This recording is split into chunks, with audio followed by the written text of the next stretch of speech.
Assalamualaikum warahmatullahi wabarakatuh. Selamat datang lagi sahabat di channel One Opini dimanapun Anda berada saat ini. Pada video kali ini kita akan membahas di mana Hasto Kristianto, Sekjen PDIP, sampai hari ini ketika persidangan dia selalu ditolak pembelaannya. Ini membuktikan bahwa Hasto memang bersalah ya sahabat-sahabat, apalagi Ketum PDIP Ibu Megawati sampai hari ini juga belum ada tanda-tanda pembelaannya kepada Hasto. Malah Ibu Ketum Ibu Megawati ketemu Bapak Prabowo dan berbincang berbagai hal. Apakah ini menjadi bukti bahwa Ibu Megawati sudah cuek kepada Hasto ya sahabat-sahabat? Dan di video selanjutnya, di mana salah satu pendiri PDIP membongkar semuanya bahwa pada waktu itu Hasto ikut bermain di KPK di zaman Firly. Nah, bagaimana videonya sahabat? Kita nonton sama-sama berikut ini. Pada masa Firly menjadi ketua KPK, siapa yang paling menikmati? Kan PDIP. PDIP siapa yang motornya? Semuanya kan Hasto sebagai sekjen. Sebagai dianggap representasi Ibu Mega kan? Kan yang paling menikmati itu. Kan karena saya tahu. Saya ada di dalam tim fit and proper test ini. Ketua KPK dulu. Iya, itu Firly semuanya kan. Dan tim itu kan PDIP yang ngatur semua. Iya. Jadi yang paling menikmati Firly sebagai ketua KPK ya pada masa itu ya PDIP. Ini Sekarang udah ganti. Ya, sekarang udah ganti ya kan. Nah, tetapi kan begini juga kebiasaan pejabat negara itu begini. Ikut siapa yang jadi presiden sekarang. Walaupun saya diangkat oleh dia, tapi kan presidennya sekarang ini saya ikut. Ngayut. Nah, itu bisa jadi seperti itu gitu loh. Jadi paham nggak sampai di sini kenapa di era Firly sebagai ketua KPK dahulu PDI Perjuangan begitu sangat nyaman, sangat aman. Ya jelas seorang Firly ini sangat dekat dengan Ibu Mega, sangat dekat dengan Hasto dan sangat dekat dengan partai PDI Perjuangan.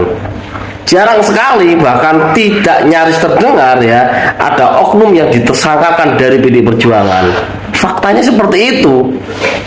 Lantas sekarang ya di saat ketua KPK bukan Firly membanjiri ya dunia perjagatan pertikusan mafia bangsa ini adalah orang-orang PDI Perjuangan sendiri. PDI Perjuangan seakan-akan sudah kehilangan perisai pelindung ya setelah pergantian ketua KPK saat ini. Dan perlu diingat juga Firly adalah ketua KPK yang sudah sangat bermasalah.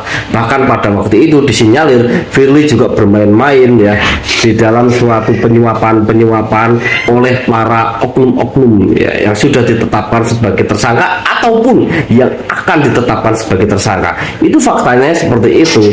Jadi kita paham lah ya kenapa di masa Firly PDI Perjuangan begitu nyaman dan anteng, tapi di saat sekarang selesai. Hasto kirim surat pada Prabowo. Katanya Prabowo dibuat repot oleh Jokowi karena Jokowi salah urus negara.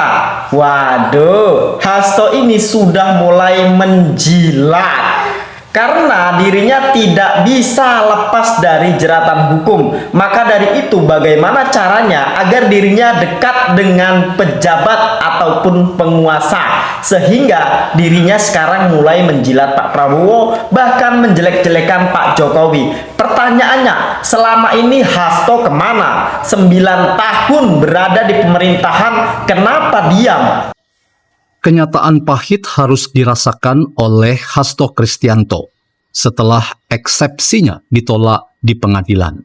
Apa makna ketika kenyataan ini harus dirasakan oleh seorang Hasto?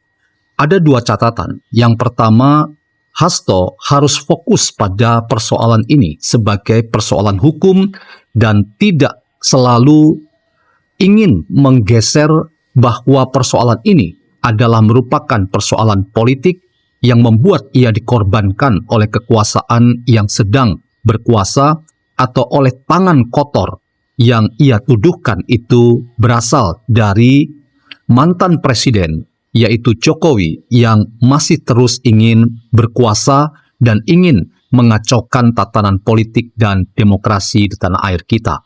Yang kedua, maka kita dapat melihat bahwa nampaknya Hasto harus mulai melakukan semacam upaya untuk serius memikirkan bahwa kemungkinan ia bertahan sebagai sekjen PDIP itu nyaris ia harus pertimbangkan ulang karena dinamika internal PDIP semakin kuat yang membuat dinamika itu salah satunya adalah mengevaluasi Hasto sebagai orang yang tidak lagi harus didukung sebagai seorang sekjen di tengah-tengah persoalan hukum yang sedang ia hadapi.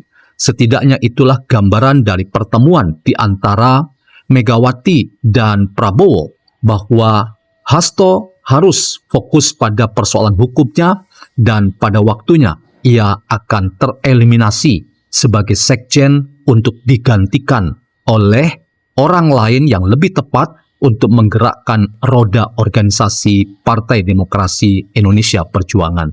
Dalam konteks ini, gagalnya eksepsi Hasto Kristianto harus serius ditanggapi tanpa harus menyerang sana-sini sebagai pihak-pihak yang ingin cawe-cawe dan merusak tatanan berdemokrasi. Dan itu bukan Jokowi.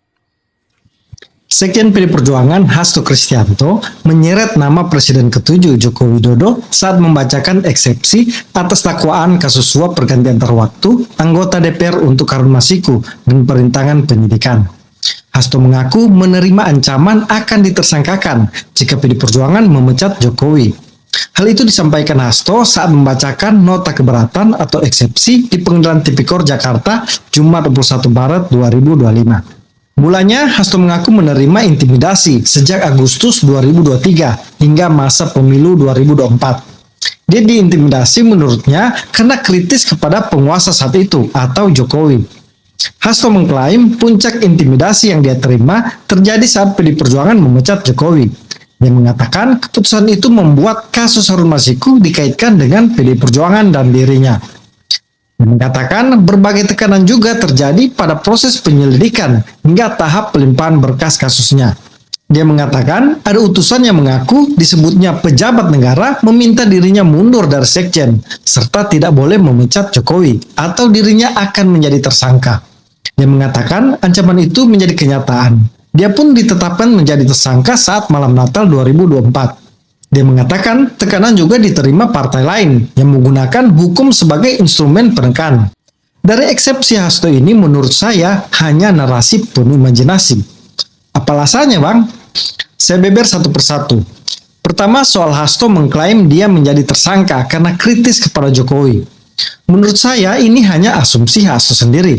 Karena terbukti banyak yang lebih kritis dari Hasto kepada Jokowi tidak dijadikan tersangka. Sebut saja Rocky Gerung. Lebih kritis mana Rocky Gerung dan Hasto? Di setiap kesempatan narasi Rocky Gerung rumusnya hanya satu, menyerang Jokowi. Bagi Rocky, semua yang dilakukan Jokowi salah. Bahkan Rocky Gerung tidak segan-segan menggunakan kata-kata kasar yang menjurus pada penghinaan ditujukan kepada Jokowi. Bahkan penghinaan itu pun ditujukan kepada Prabowo. Tapi Rocky Gerung tidak pernah menjadi tersangka. Rocky Gerung sempat dipolisikan, itu pun bukan dari Jokowi, tapi dari PD Perjuangan sendiri yang kemudian mencabutnya.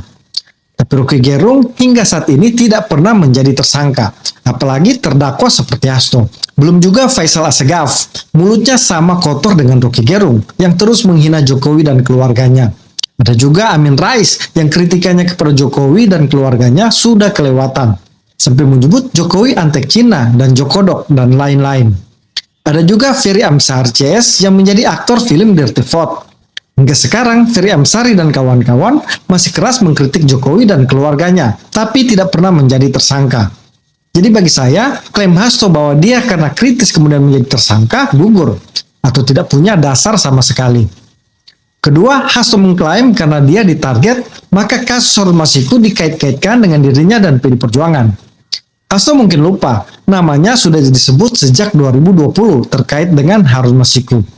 Dan Harun Masiku adalah politisi PD Perjuangan. Mantan penyidik KPK seperti Novel Baswedan dan Yudi Purnomo sudah membongkar hal itu di beberapa podcast.